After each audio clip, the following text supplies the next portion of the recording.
שלום, אנחנו ממשיכים ברקע, במצב העניינים הפיזי וגם הרוחני שאפף את עם ישראל קודם התגלותו של הבעל שם טוב הקדוש. הפעם ניגע בכמה נקודות יסוד בשיטה שלו. הוא אמר דבר בסיסי מאוד מאוד מאוד חשוב, מאוד מאוד עניין עיקרי בפנימיות התורה. הוא אמר, הקדוש ברוך הוא רוצה את הלב. זה מה שחז"ל בעצם אומרים, רחמנא ליבא בעי. כלומר, הקדוש ברוך הוא רוצה את הכנות. לא כל כך ריבוי של ידיעות, ולא כל כך ריבוי של למדנות, ולא אינטליגנציה מופלאה, לא שכלית ולא רגשית. הכל בבחינת אורות, רק חוויות. העצם זה הכנות. כשאדם נותן את המיטב, מתן אדם, כשאדם נותן את האדם שבו, זה מרחיב לפניו. כך אומר הפסוק, מתן אדם ירחיב לפניו. מרחיב את פנימיותו, את המרחב העצמי, את המותר להיות. שזה בעצם הדבר הכי קשה, להיות פשוט. מותר להיות, לא ללכת על ביצים. לא להרגיש מאוים, לא להרגיש כל הזמן צריך להתנצל ולבקש סליחה שאני נושם, ובעצם כל הזמן לרצות את הסביבה, ובעצם לרקוד ריקודים שאני לא מכיר, בעצם זה ההגדרה של גלות. גלות עניינה שאתה לא בבית. גלות עניינה שאין לך תחושת איתנות. היכן שאתה נמצא. צריך ללמוד להיות ילד שלומד להשיג את עצמו. צריך להיות בן אדם שמייצר את המשמעות במו ידיו, כאן ועכשיו, בתוך מה יש, בלי להתווכח עם עובדות. להחדיר בהם משמעות. היינו להפוך את העז למתוק. העולם הוא לשון נעלם, כל העבודה זה להמתיק את המר. מאז יצא מתוק, כל תמצית היהדות. אז הוא אמר, הקדוש ברוך הוא רוצה את הלב, רוצה את הכנות. מי שלומד הרבה תורה, מי שבאמת נעשה אדם למדן גדול, באמת זה דבר נפלא. ומאוד מאוד רצוי. יחד עם זה, אם הוא תופס גובה, אם הוא מרגיש מתנשא על אחרים, הוא פשוט איבד את עיקר העניין. העיקר חסר מהספר. הבעל שם טוב הקדוש אומר שהוא פשוט לא הבין את הנקודה העיקרית, עניינה הפשיטות, הכנות. אדם למדן גדול מאוד, אם הוא יעבוד קשה, יש אמירה כזאת בחסידות, אצל גדולי החסידים, שאדם למדן גדול מאוד, אם הוא יעבוד קשה, הוא אולי יזכה להגיע לפשיטות של איש פשוט.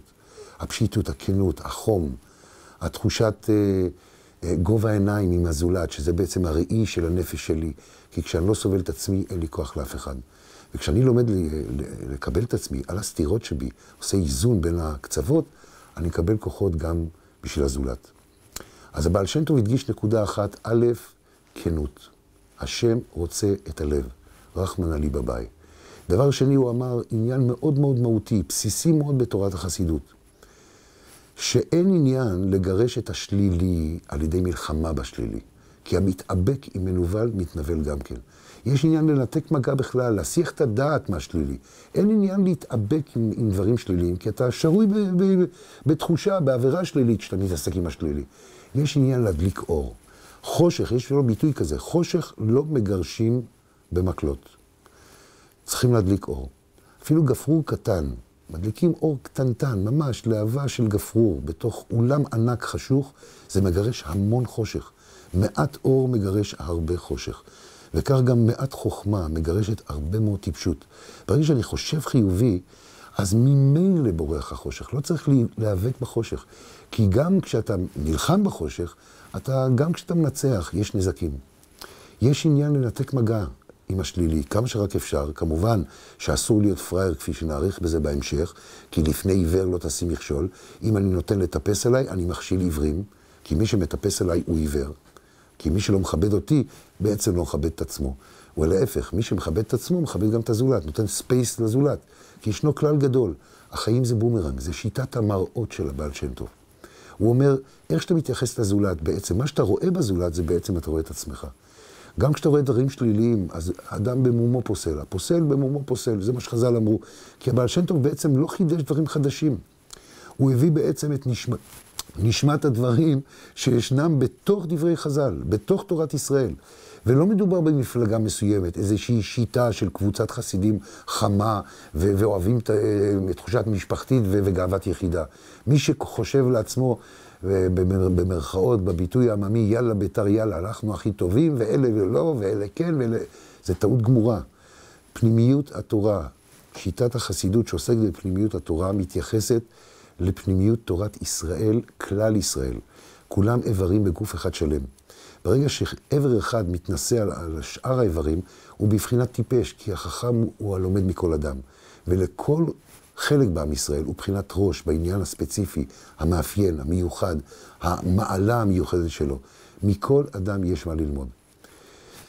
אמנם צריך להעמיד במקום, אבל בכל אופן לא להיעדר בזה, כפי שדיברנו על זה באריכות, לא להיעדר בזה, ובעיקר להשתדל להסתכל חיובי ולתת מקום לזולת. הכלל הגדול הוא שאתה רוצה ספייס, שאתה רוצה מרווח, מותר להיות, מבחינתך אתה רוצה להרגיש שאתה לא הולך על ביצים, שאתה לא צריך להתנצל, שאתה לא מאוים, אז דע לך שעליך לתת את זה לזולת. החיים זה בומרנג, זה שיטת המראות של הבעל שם טוב. מה שאתה רוצה באמת, את זה תיתן. כשאדם נותן את מה שהוא רוצה באמת, אז הוא זוכה לקבל את אותו דבר בדיוק. כי החיים זה ממש בומרנג. מה שאתה מוציא, חוזר אליך. מה שהלב משדר לזולת, זה מה שהזולת משדר אליי. אם אני מסתכל לפנימיות, לחיובי שבזולת, יוצא החיובי שבו. אם אני מסתכל ושם פוקוס ומחטט בפצעים, אני הופך להיות זבוב בלשון החסידות, שזבוב הולך לפצעים, למוגלות, לזבל, לדברים לא טובים. אז אם אני בן אדם ששם כל הזמן פוקוס על השלילי, אז יוצא השלילי מן הזולת. זאת אומרת, אי אפשר. כל אחד ואחד מאיתנו, בתוך עולם לשון נעלם, כל דבר, בכל טוב, יש חלקי רע. בכל רע, יש חלקי טוב. זאת אומרת, באופן טבעי, אור וצל משמשים בערבוביה, ובאופן על-טבעי, אני לא מתווכח עם הרע, אני לא מתעסק איתו. אני מדליק אור. מעט אור מגרש הרבה חושך, ולא רק זה, בדרך ממילא. רק הדלקת האור, יתפוגג החשיכה. דבר נוסף, בעל שם טוב הדגיש את הנקודה של להיות פנימי. עוד נקודת יסוד בשיטת החסידות. מה זה להיות פנימי? אף אחד לא יגיד לך מי אתה. אתה יודע מי אתה. אף אחד לא יגיד לך, עלית, השתפרת, ירדת, השפלת את עצמך וכו'. זה פשוט לא נכון. זה משדר לאותו צד בנו שמתגמד, שלא מקשיב לקול הפנימי. יודע אינש בנפשה. כל אדם יודע בנפשו ונשמת אדם תלמדנו. המורה הכי טוב נמצא בתוכי. רק מה? צריכים כנות. אם אני מתייחס בכנות לקול הפנימי שלי ומשתדל לממש בפועל, היינו להיות מבצע, עדות למה שהקול הפנימי שלי אומר בפועל, אני הופך להיות ממש עושה קידוש השם. ואני הופך להיות בלתי פגיע. ממש. זה מרחב עצמי מוגן, בלתי מאוים בתכלית. זה נקרא קריאת ים סוף בנפש, לא מאוים מהחיים. כלומר, כל העניין הוא להיות פנימי. פנימי הכוונה, אדם שלא מטה את עצמו.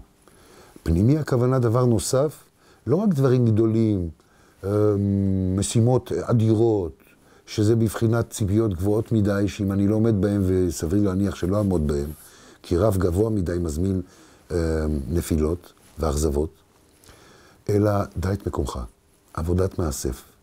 הפנימי מתייחס למה שבידיו לעשות. אם אני מתעסק עם דברים גלובליים, גדולים, ויכוחים, על פוליטיקה קוסמופוליטית וכו', דברים שאני לא יכול להשפיע, תכלס, 5 שעות התווכחתי, צרחתי, התרגזתי, יוצאתי המון אנרגיה, אורות גבוהים, הלכו לשטויות. למה? כי זה התפוגג, לא קרה כלום. לא יכולתי להשפיע דבר, כי זה דברים שאני מתעסק עם דברים גדולים מדי. בעצם זה אי ידיעת מקומי. אז מי שמתעסק עם דברים שאין בידיו להשפיע בהם, לוקחים ממנו את הדברים שבידיו להשפיע בהם. זאת אומרת, הדברים שממש מתחת לאף, להיות חבר של אשתי, להיות אבא קשוב למה שעובר על הבן שלו, להיות נותן דוגמה חיה בתוך היום-יום, בדרישה מעצמי, ושאין יותר חזק מדוגמה חיה. שזה עבודה שכן בידיי, אני יכול להחליט שאני עושה עבודה של חינוך עצמי, להחדיר משמעות בתוך היום-יום, בתוך מה יש. אלה דברים קטנים. האדם הפנימי מתעסק עם דברים קטנים. בעל עסק אמיתי יודע ש10 אגורות זה פרוטה לפרוטה מצטרף לחשבון גדול. לא רק איזה מכה של 10,000 או 100,000 או מיליונים. כי אם אתה מזניח את הדברים הקטנים, בסופו של דבר אתה פוגש את עצמך, הבעיות באות מאחורי האוזן, באופן עקיף, בלתי, שאתה לא מוכן לזה. הפנימי מייקר, דבר גדול ודבר קטן באותו יושר. כשבא לי וכשלא בא לי באותו יושר. לא אני חשוב, לא מצבי הרוח שלי חשובים. העניין חשוב.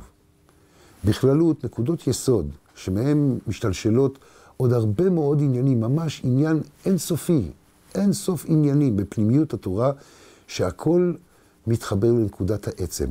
בכל יהודי יש עצם, ויש להתעורר מהעילפון, ומי שלא עוזר לעצמו, אי אפשר לעזור לו. אפילו המורה הגדול ביותר לא יכול להעמיד ראש. התלמיד צריך ללמוד לעזור לעוזרים לו. התלמיד צריך להיות המורה של עצמו. נשמת אדם תלמדנו. ברוכים תהיו ושבוע טוב.